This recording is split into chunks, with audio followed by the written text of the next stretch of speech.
Well,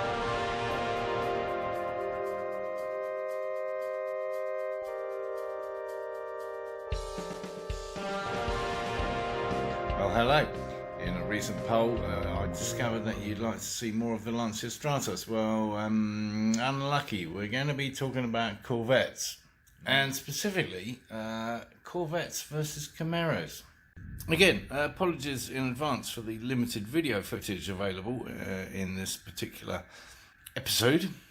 I wasn't doing this long then, so I've got some, don't worry, and lots of pictures. I was fortunate enough to own both a Corvette C6 and a 2011 Camaro, so similar kind of era. The Corvette was a 2005, in fact. And at the time, I was president, chairman, I don't know, of the UK Corvette Club. Yes, I started off life with an amazing 1969 Stingray, Corvette C3. Beautiful, beautiful car. Anyway, we're not here to talk about that. I think there's already an episode on that one. Yes, we're really here to talk about the differences between the Corvette and the Camaro. Not least of all, of course, the price. And actually at the time I wrote an article for the Corvette magazine in the UK called, I think it was The Little Things. So my 05 C6 and my 2011 Camaro shared pretty much the same motor, the LS6, right? 6 litre V8 banging out 400 horsepower and 400 pounds of foot torque, and not dissimilar performance. So if you have got the money, why do you shell it out for the Corvette? Well, it's a lot of reasons. There's pros and cons for both. I mean, honestly, you're getting good bang for your buck already with a Corvette, but maybe even better with a Camaro. So, just to be clear here, we're talking about a 2005 Corvette C6, bog standard version. Yeah, not even a Z51.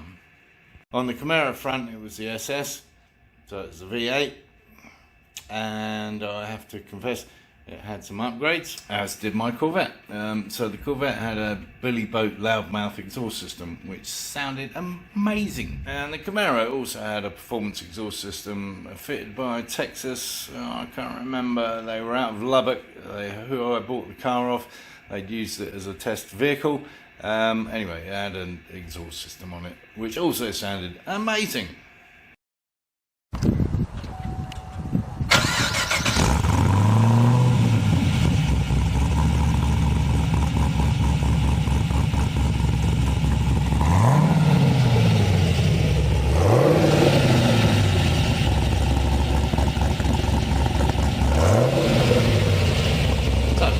Differences, large and small. Well, obviously the Camaro has 2 extra seats. I don't think I ever used them, apart from maybe to throw a bag on, but there you go, you can fit 4 people. Talking of seats, both cars are incredibly comfortable, especially for a lanky driver like me. I'm 6'2" and most of my height is in my legs. I have driven non-stop to the south of France in the Corvette, and experienced no discomfort whatsoever, and again non-stop in the Camaro from Austin, Texas to Sedona, Arizona in a pretty quick time too. Don't tell the cops. While we're in the interior, obviously the Corvette has slightly superior materials and has a nicer overall kind of atmosphere, if you like. The Corvette has a superior sound system, the Bose stereo, as opposed to whatever it is in the Camaro. Oh, I forget. The Corvette has full climate control, and of course the Camaro just has air conditioning. That said, the Camaro's interior is kind of a funky place to be. It's like sitting inside a jukebox, because it has these kind of LED strips in the doors. Perhaps a win for the Camaro is that it has all-round independent suspensions, whereas the Corvette C6 was still utilising the leaf spring at the rear, albeit a composite, not an old kart type system. But both cars handle incredibly well. Within the space of the first 6 months, or 9 months maybe, driving around in the Camaro, I managed to get myself 3 speeding tickets and narrowly avoided jail, apparently. I wanted to see how fast it went. I got it up to 140.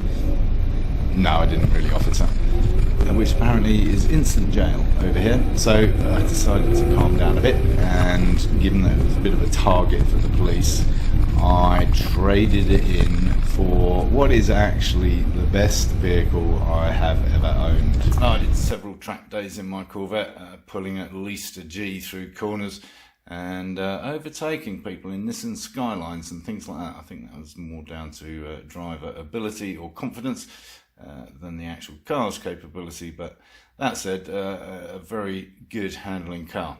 And here's a few snippets of the Corvette at the 24 Hours of Le Mans Track Lap. Got some opportunities to give it a little bit of a bootload, so enjoy. There is a full version of this video should you want to have a look at the whole. See, it's a curve really the whole way, isn't it?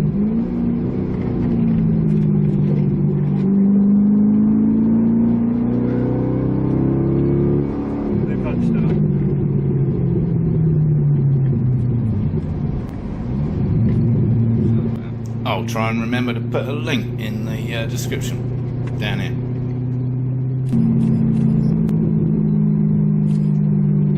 And then that's a really, you mentioned in the race, really hard down the brakes.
And again, that kind of brings us back to the motor in terms of reliability, etc. And it's the same for both cars.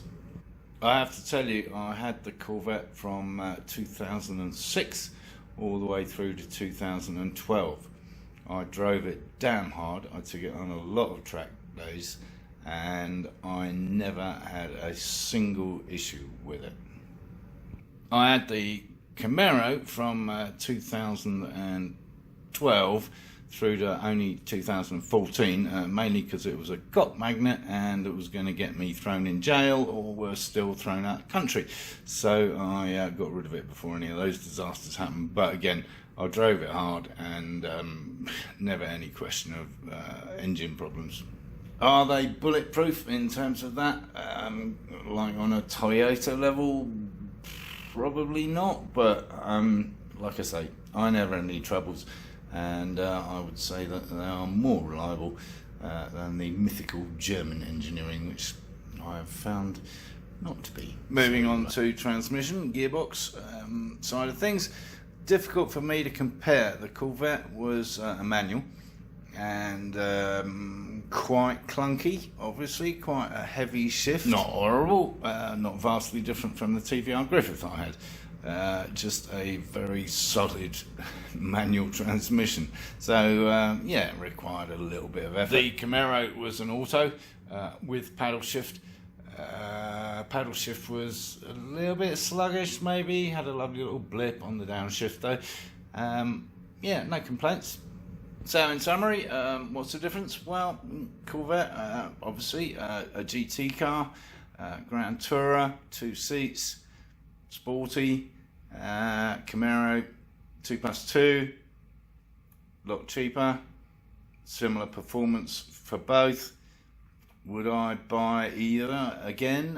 In a heartbeat. Yeah, great cars. Hours of fun and years of enjoyment. So if you've got the extra money and you don't need the extra seats, sure, go for the Corvette.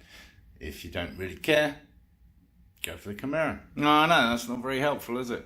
Well, make your own mind up. They're both great cars. If you've got any specific questions that I didn't address during this video, please don't hesitate to comment down here and I'll get back to you. I have multiple years of experience with both these vehicles, as you well know. Be glad to hear from you. As always, thanks for watching. If you haven't already, please subscribe down here somewhere. Give the video a thumbs up if it was any good at all. And, of course, encourage others to watch my lunacy.